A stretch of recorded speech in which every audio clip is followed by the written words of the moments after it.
Good Friday morning. U.S. Secretary of State Marco Rubio submitted a memo on Wednesday about deportation. Find out what was said.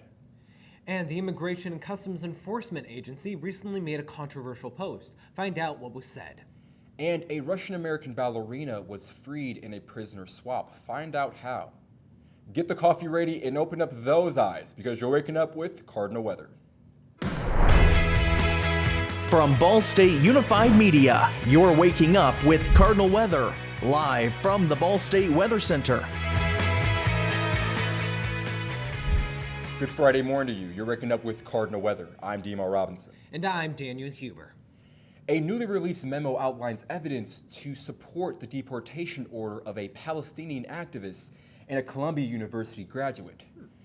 The memo from Secretary of State Marco Rubio was submitted Wednesday. It says that Mahmoud Khalil is deportable because of his, quote, beliefs, statements, or associations that would compromise U.S. foreign policy interest.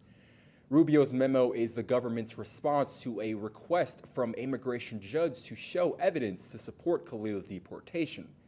The Trump administration previously said based Khalil's deportation order on an obscure provision from the Immigration and Nationality Act. This comes about a month after Khalil was taken into custody by federal agents outside of his Columbia University apartment. A post from the official Immigrations and Customs Enforcement's X account claimed the agency is responsible for stopping illegal ideas from crossing the U.S. border. The post was made Thursday, but removed not long after appearing. A Department of Homeland Security spokesperson says it was sent without approval. The post included a graphic that reads, quote, "If it crosses the border illegally, it's our job to stop it." Several examples were included in the graphic, including people, money, products, and ideas. The spokesperson says ideas should have been intellectual property. The post comes a day after the Department of Homeland Security announced it would scour social media accounts of immigrants for instances of anti-Semitism before deciding whether they receive visas or other immigration benefits. A Russian-American woman who was wrongfully detained in Russia is now free and on her way back to the United States. The U.S. Secretary of State Marco Rubio posted to social media that President Donald Trump secured Ksenia Karlina's release. According to a website run by her supporters, Karlina, an amateur ballerina, had traveled to visit Russia to visit her family. A Russian court convicted her on treason and sentenced her to 12 years. After she made a donation just of over $50 to a U.S.-based charity supporting Ukraine. The release was part of a prisoner exchange between the U.S. and Russia that took place in Abu Dhabi Thursday. According to two U.S. officials, the U.S. released Russian-German author Petrov from a U.S. prison.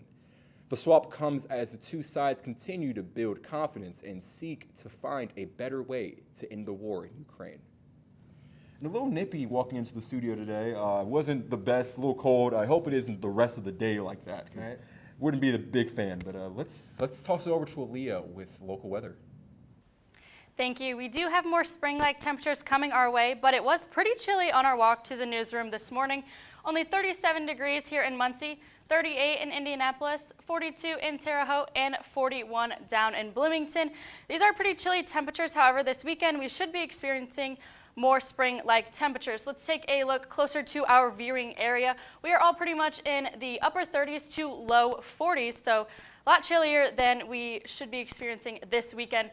So what we are tracking, a sunny weekend, temperatures increasing, and a possibility for rain chances on Monday.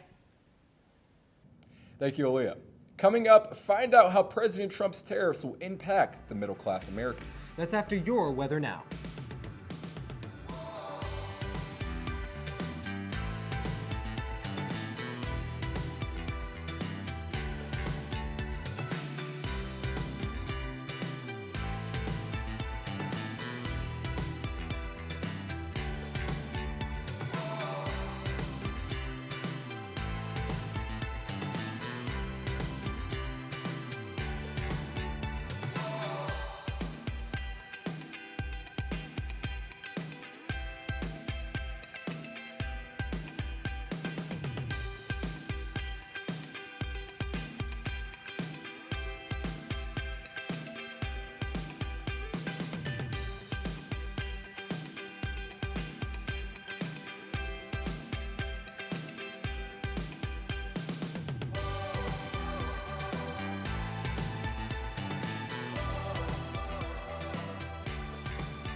Despite President Trump's abrupt retreat on some of his tariffs, his remaining levies are likely to blow a sizable hole in the wallets of Americans. According to a new research by the Budget Lab at Yale, Trump's latest tariffs will cost a typical middle-class household nearly $3,500 a year. The new estimate factors in Trump's 90-day pause on country-specific tariffs and 145% tariffs on Chinese goods. The analysis found lower-income Americans will get hit harder by the tariffs as a share of their total income. If you've been thinking about getting a new iPhone, you may want to do that ASAP. iPhones are likely to get more expensive soon due to President Donald Trump's tariffs on goods from China, which are currently at 145%. Apple's supply chain is largely based in China. If the Trump administration's tariffs stick, Apple might have to make long-term adjustments to make, of course, ends meet, the way the sources build and potentially even release new products. Apple received an exemption from tariffs during Trump's previous administration, but there hasn't been any indication of whether it will be granted similar immunity this time. Chicago's beloved hot dog chain Portillo's is embarking on an ambitious national expansion. The franchise now has plans to bring its Chicago-style hot dogs and Italian beef sandwiches to cities like Atlanta, Houston, and Las Vegas. To streamline its growth, Portillo's is introducing a smaller-sized restaurants with fewer menu items. The company said it expects to save around $1 million in building costs for each location and cut training time for workers. Innovations like new ordering technology and new loyalty program aim to enhance customer experience and boost profitability. Portillo's executives say they plan to expand the restaurant's count by as much as a tenfold.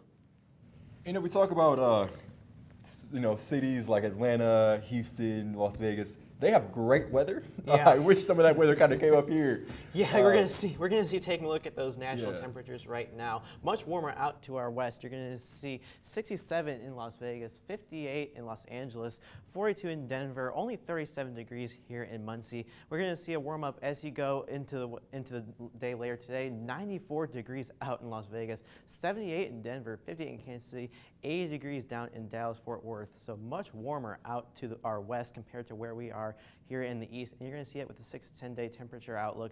Much warmer, above average temperatures out west compared to here below average out here to the east. Pretty even split across the country. Now keep in mind, there's no one number applies to all. This above average temperatures out to the west, just below average compared to what we see here in the east. A little quiet with the watches and warnings today, but I'm going to zoom in to Indiana and Kentucky. I'm going to start out with this freeze warning that we are currently seeing and the frost advisory that Kentucky is seeing. If there are any plants outside, you could potentially see those be damaged as we go throughout tomorrow morning, with those cooler temperatures dipping as low as 27 degrees. Now, quite the opposite story as I move out to the west. You're going to see in North Dakota and the Great Plains a red flag warning. That is going to be for today. Now, drier conditions and hot temperatures can make that fire risk easily spreadable as you go throughout the day. And a similar story in Arizona. You're going to see the red flag warning there as well with these warmer temperatures out in Phoenix and southern Arizona as well. And finally, we're going to go back to those cooler temperatures and cooler conditions out in Portland and Oregon. You're going to see a frost advisory through tomorrow morning as well. Now, there is a marginal risk for severe weather in the Carolinas today and going as far south as Jacksonville. As you can see, a level 1 out of 5 on the severe weather scale. Quite the opposite of what we have been seeing the past couple of weeks with all the severe weather we have been seeing. A little bit calmer as we go into the week ahead. And part of that is going to be because of this massive high pressure across much of the Great Plains. Now, what does that mean? That means calmer conditions, clear skies. If you're wondering why there's no cloud cover or rainfall, that is definitely a big reason why.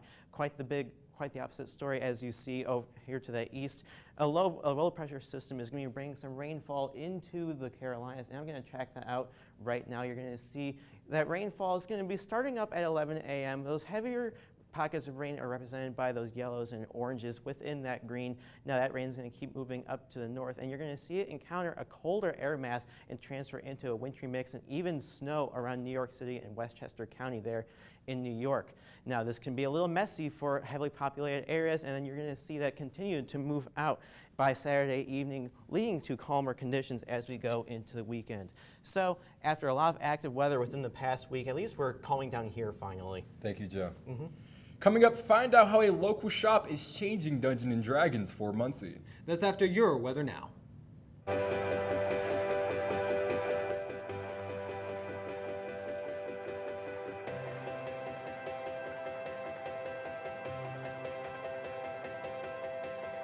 That's right. Right? It's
Welcome back. The time is 8:11, and you're taking a live look at the site of the new Performing Arts Center here on campus.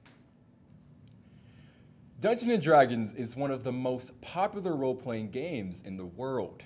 and one Muncie shop is changing how it's played. Newslink Indiana, Aiden Murray went on a quest to D20 Dungeon. Yeah.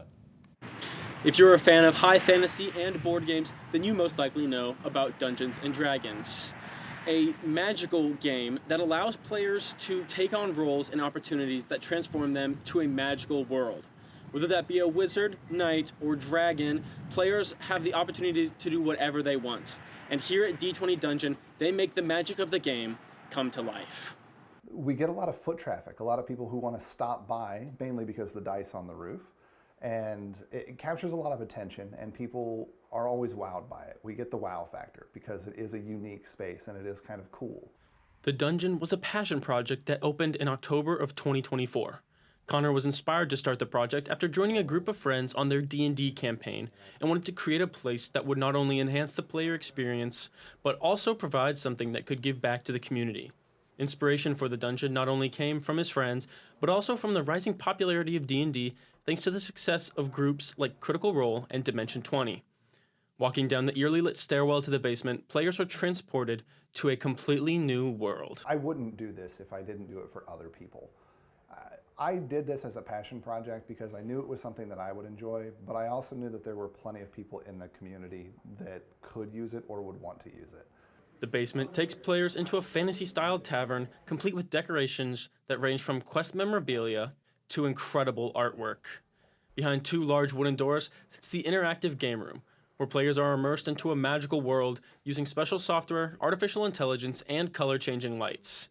With the tap of a button, changes to the room occur that create an atmosphere that matches any situation during gameplay. The experience D20 Dungeon provides has created memorable moments for any party that are bound to last a lifetime. Filling the room with smiles and laughter, D20 Dungeon accomplishes what they set out to do.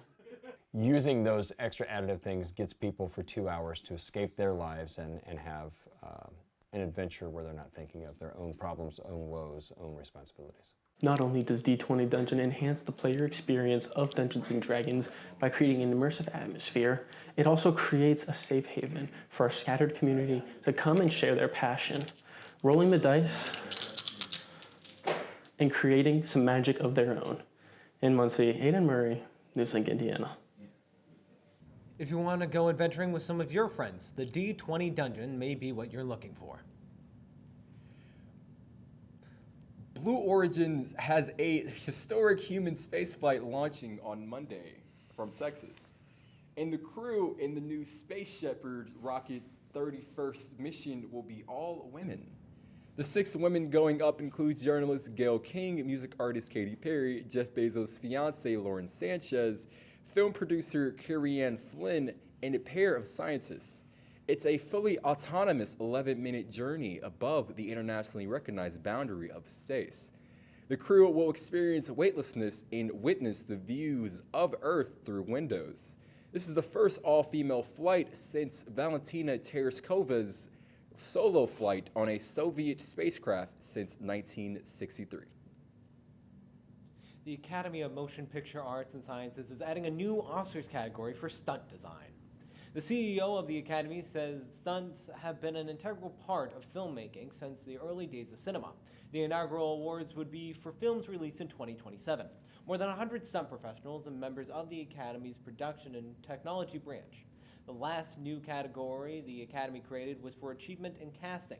The inaugural award for that was for films released this year. And once again, we mentioned earlier, a little nippy outside. Hopefully, definitely. when we step out of here, it's not that as cold. Hope the sun's out. Yeah, it should be warming up today, but let's take a look at those current temperatures right now. Here in Muncie, still 37 degrees, so pretty chilly for this Friday morning. We have 38 degrees in Indianapolis, 39 in Lafayette, and 41 down in Bloomington. So we are only 1 degree below what we were experiencing yesterday. And right now we are in between these two air masses, that warm one to our west, and as you can see, that cold one to our east. You can see they are in more significant temperature decrease from what they were experiencing yesterday. But what this means is that we should be experiencing those more spring-like temperatures this weekend.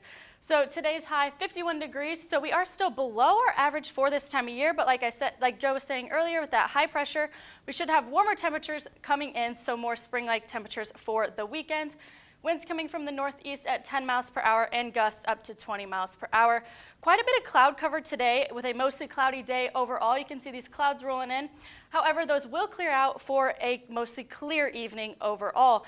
And just like those clouds clearing out, these wind gusts for today are also going to clear out by this evening and leave us with a calm evening with those winds coming from the north up to only 10 miles per hour.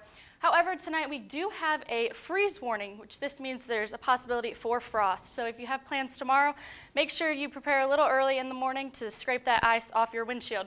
This Indiana weather whiplash is still hot and heavy right now. Temperatures as low as 27 degrees for this evening. Tonight, like I said, low of 27 degrees, mostly clear at night overall, and winds coming from the north at 5 miles per hour. Tomorrow morning, 33 degrees at 8 a.m., so just above that freezing point, warming up to 50 degrees by noon and 58 by 5 p.m. So tomorrow is where you're going to see those more on-average temperatures and more spring-like conditions, so sunny skies and almost 60 degrees as the high for tomorrow. We do have a chance of rain on Monday after this clear weekend. You can see this is Monday at 12 a.m., so early hours of Monday morning. These rain systems are going to start with rain showers and scattered showers all throughout the day Monday, but then as we get into mid-afternoon on Monday, we are going to have that more steady spring-like rainfall that we should be experiencing, which could cause precipitation up to 1/4 of an inch, which is not needed because we have had lots of storm systems move in. This is Tuesday at 1 a.m. That system should clear out, just leave cloudy skies and a temperature decrease from Monday to Tuesday. You can see Monday's high is 66 degrees, so more spring-like temperatures, but then that decreased with Tuesday, only a high of 52. We do have a pretty slow week here in the weather with just that one chance of rain on Monday, but like Joe said, we definitely deserve it after this very active past couple of weeks we have been experiencing with all the watches and warnings. Yes, indeed. Thank you, Aaliyah. Yes, thank you. Coming up, check out how the Pacers managed to clinch a playoff spot with a game on home turf. That's after your weather now.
Welcome back to Cardinal Weather. I'm Ethan Kessler with Sports. 3 games that I'll be covering is Pirates versus Reds, Cubs versus Dodgers, and Blue Jays versus Orioles. 2 out of the 3 of these games are in conferences with rivals between each other, while one of the three played out each other out of the country. For the Pirates with the Reds at Cincinnati, Ohio, will be held later today at 6:40 p.m. at the Great American Ballpark. The Pirates are ahead of the Reds in the National League Central Conference with a record of 5-8 between both of them. Pirates key players to watch out for is Paul Skeens pitcher, O'Neill Cruz shortstop, Brian Reynolds left fielder. For the Reds, I have El De La Cruz shortstop, Hunter Green pitcher, TJ Friedel center fielder with a home run against the San Francisco Padres. For the Cubs Dodgers at Los Angeles, California, will be held later today at 10:10 p.m. at the Dodger Stadium, Los Angeles, California. The Cubs are first with a record of 9-6 in the National League Central Conference. And the Dodgers are third in the National League West with a record of 10-4. Some Cub players to watch out for are Ben Brown pitcher with a 3.23 ERA, Miguel Amau catcher with a .282 batting average, Pete Crow Armstrong center fielder with a .289 batting average. Some Dodgers players to keep out for are Shohei Ohtani pitcher, Freddie Freeman first base, Enrique Hernandez outfielder with a home run against the Nationals. For the third game is Blue Jays Orioles with the game at Baltimore, Maryland. It will be held later today at 7:05 p.m. at Orioles Stadium in Baltimore, Maryland today. Blue Jays are first in the American League East with a record of 8-6, with the Orioles are dead last with a record of 5-8 in the same conference. Blue Jays players to watch out for are George Springer, right fielder, Matt Chapman, third base, Jacob Barnes, pitcher. With some Oriole key players to watch out for are Gunnar Henderson with shortstop, Jackson Holliday, second baseman, and then Tyler O'Neill, left fielder. Switching from the diamond to the basketball courts, I'll be talking more about the playoff contentions for the National Basketball Association. The teams that I'll mention are Magic versus Pacers, Cavaliers versus Knicks, and the Rockets versus the Lakers. Last night, the Pacers won against the Cavaliers, clinching fourth place in the Eastern Conference, heading to the playoffs on April 19th. For the Magic versus the Pacers, Magic will be taking on the Pacers tonight at 7 p.m. at Gainbridge Fieldhouse in Indianapolis, Indiana. The Magic's record is 40-40, while the Pacers is 49-31, with the standing for the Magic in 7th place, while the Pacers are in 4th place. Some key players to watch out for the Mavericks are Jalen Suggs, point guard, Tristan De Silva, small forward, Franz Wagner, small forward. The Pacers have a playoff contention with these certain players. Those players are Pascal Siakam, point forward, Tyrese Halliburton, point guard, of course, Miles Turner for the center. Cavaliers versus Knicks. The Cavaliers will take on the New York Knicks at 7:30 p.m. at the Madison Square Garden Arena in New York City, New York. The Cleveland Cavaliers' record is 63-17, while the record of the Knicks is 50-30, and with the Cavaliers standing in the Eastern Conference with first place, while the Knicks with third place. Some key players for the Cavaliers to watch out for are Jarrett Allen, center, Donovan Mitchell, shooting guard, Isaac Okoro, shooting guard, while the Knicks, Jalen Brunson, point guard, Josh Hurt, shooting guard, Mitchell Robinson, center. For the Rockets-Laker game, for the third game, is the Rockets will be taking the Lakers at 10:30 p.m. Eastern Standard Time at Crypto Arena in Los Angeles, California. The Rockets' record is 52-28, while the record for the Lakers is 49-31, and with the Rockets second in the Western Conference, while the Lakers are in third in the Western Conference, heading into the playoffs. While both teams are high in the standings, one of them has to beat each other in order to stay in top of the standings. The Rocket players like Dylan Brooks, small forward, Reed Shepherd, point guard, Jalen Green, shooting guard, while Lakers, Luka Doncic, former Mavericks point guard, LeBron James, small forward, and Bronny James, shooting guard. Thank you so much for listening to my MLB updates, my NBA updates as well. Next week on Saturday, April 19th, starts the NBA playoff runs for some teams. Hope you enjoy watching some of your teams tonight, and this will be after your weather now.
In Tennessee, an effort to rename the Nashville International Airport after the Queen of Country Music is growing.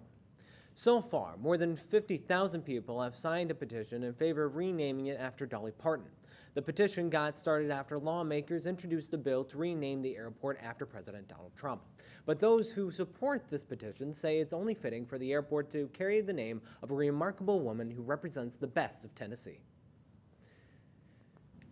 And, you know, we have a lot of forecasts. We have a lot of forecasts here and there. I want to know, though, the science behind it. Right? I feel like there's always a science behind something. Like with us doing broadcasting and being on top of a camera, there's always science behind the things. I kind of want to know what kind of all entails with forecasting. So here's Ian with Breaking Down the Science. Hey, thank you, Demar. Listen, I've heard it all, okay? Ian, you get paid to be wrong half the time. Well, first of all, I don't get paid to do this show. And second of all, there's a lot that goes into forecasting, okay? So today, I'm just gonna give you guys a bit of a little insight into how the forecasting process actually works and to kind of go into some of the tools that I actually use to create my forecast. So before I start even making my forecast, of course, I have to know what's going on right now. I have to know the present to predict the future. So I look at things like airport reports and the ASOS machines. Those are those fancy little devices you see outside at your airports, like all those little triggers and dinghies on them. Those actually do stuff. In fact, they input temperature data, precipitation, they check for things like fog and smog. And knowing those current conditions allows us to look at the future, and they help contribute to things like weather models. Weather models are a really big part of weather forecasting. So what does that actually mean? What is a model? Well, it's really just a bunch of math, a bunch of equations where you take current data and then these different models attempt to predict what will happen in the future. Just to name a few, the GFS, the Euro, the HER, the NAM. I'm not going to tell you what all those acronyms mean. They aren't important. All you need to know is that they input current data from things like those ASOS machines or weather balloons, and then they attempt to predict the future given those different equations. And of course, a lot of times they have very different conclusions given that they're completely different mathematical models. Some of them have specialties. Some of them look at more mesoscale, larger scale features. Some of them are really good in smaller, more specific regions, depending on the scale of the model. Of course, that's not the end of it. I can't just look in a math model and say, oh, well, it's perfect, I understand it. There's different ways of looking at them, two different formats. Right here, you have a mediogram. You might have seen these if you've taken any intro to math classes. Just a little bar graph, essentially, telling you what temperatures will be the next couple of days. And then, of course, you get your surface maps going over the entire United States, seeing all of these storm features going on at once. You can also see different layers of the atmosphere from these models. You know, now these are typically measured in millibars. You see high and low pressure. We talked about those a lot today in our local and national forecast. There's also different levels of pressure as you go vertically in the atmosphere. And we use those to measure where we're going to look at instead of typical measurements of height like feet or meters. We'll use pressure instead here in meteorology. We also rely, again, on some of our friends in the federal government to help us predict severe weather. The SPC puts out watches and warnings for that severe weather. The Storm Prediction Center helps guide meteorologists, and we are in constant communication with them during times of severe weather. And we also have some slightly more advanced type of weather models, or at least advanced ways of looking at them. This is a SKU-T right now, and there are a lot of more advanced ways as well. So that's a little look at weather forecasting. Thank you, Ian. It's kind of unique to hear about how forecasting works. Oh, 100%. Yeah. Speaking of forecasting and the weather, here is Aaliyah with the final look at weather.